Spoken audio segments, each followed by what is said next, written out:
we are very pleased to have former Secretary of State Hillary Clinton on the phone with us now.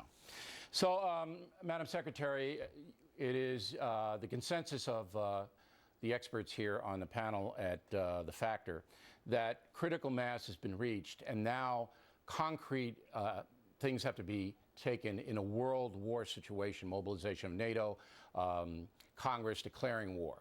Would you oppose any of that?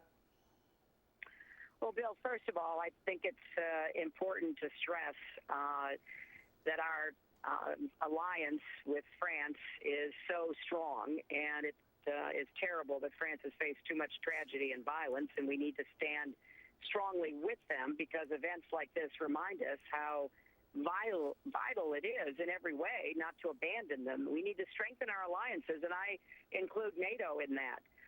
We've got to do more to understand that this is a war against these terrorist groups, the radical jihadist groups. It's a different kind of war.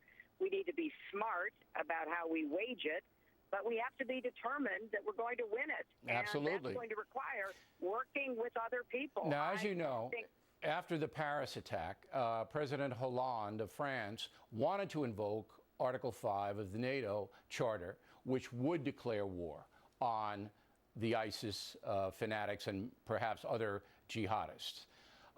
Now I think that is going to come back again. Would you support that? Well, I have long called for NATO to be modernized, to take on the threat that terrorism poses in Europe, in Middle East, and even in our own country. So I would be very interested in working to determine how best to do that.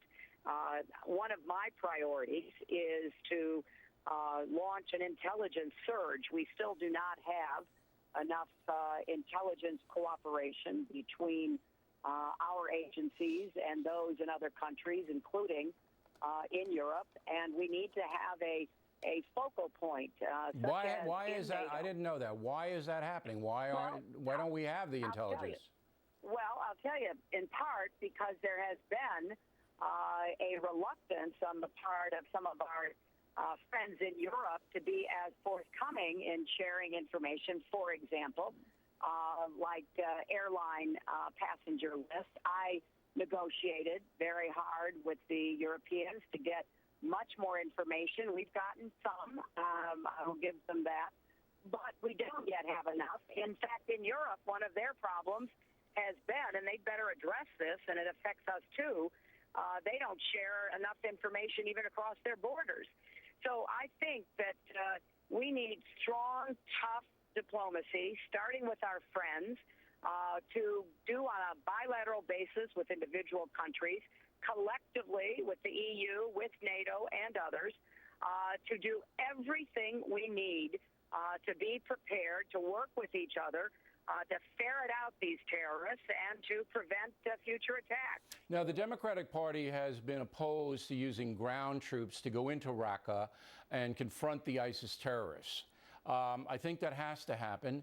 Most military experts agree with me. Where do you stand on that? Well, Bill, I think we should look at the progress we are making against ISIS. It is a dream of ISIS to pull American ground troops back NATO forces, it would be, not just American, NATO forces. Well, but anytime we use NATO, America has to lead. We were very grateful when our NATO allies came with us into Afghanistan and into other places, but let's not kid ourselves. America leads. And what we've seen, because of American troops, we have about 5,000 in Iraq. We have special forces operating in both Iraq and Syria. We have been able to get the Iraqis, the Kurds, and others to do a much better job of fighting. In fact, a lot of experts believe that as we take territory back, we are going to be poised for a very important attack on Mosul. As we take territory back from ISIS forces, they will try to engage in other terrorist attacks. Yeah, that's what they're doing now. Sure, that's what they're doing now. So we've got to go after their headquarters. We have to keep pushing them into a smaller and smaller territory so that we can take out their leadership, take out their infrastructure and do as much as possible to end territory. But don't you think the Syria. world at this point, I think two things have to happen. Number one, President Obama has to call a summit meeting of all the Western countries, and ISIS has to be the focal point. We all have to join together. And number two, we have to make a statement. And the statement would be, we know they're in Raqqa, we know this is their headquarters, and that headquarters is 35 miles away from the Turkish border, a NATO ally, and we're going to come in, and that's not going to be their headquarters anymore. That's what I would do. Well, look, that is, in my view, not the most effective way. What is happening now is we are taking territory back in Iraq. We are squeezing them with inconsistent air attacks. We have killed a number of their leaders. Assuming we are successful, and American military leadership is in the hunt on this in Mosul. We are pushing the Turks. They have moved far more than they had, and in fact, probably the attack at the Istanbul airport was because the Turks are really cracking down.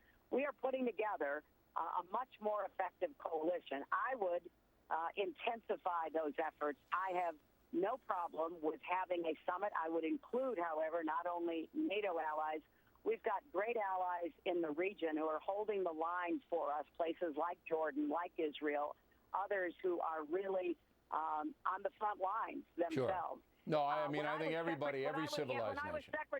When I was secretary, Bill, I started the first ever international group to deal with global terrorism and to bring everybody to the table, places that we know money and fighters come out of, and to get them to make more commitments to deal with what they themselves have not stopped within their borders. Right. And I think we've got to elevate this, make it a very high priority, and I would.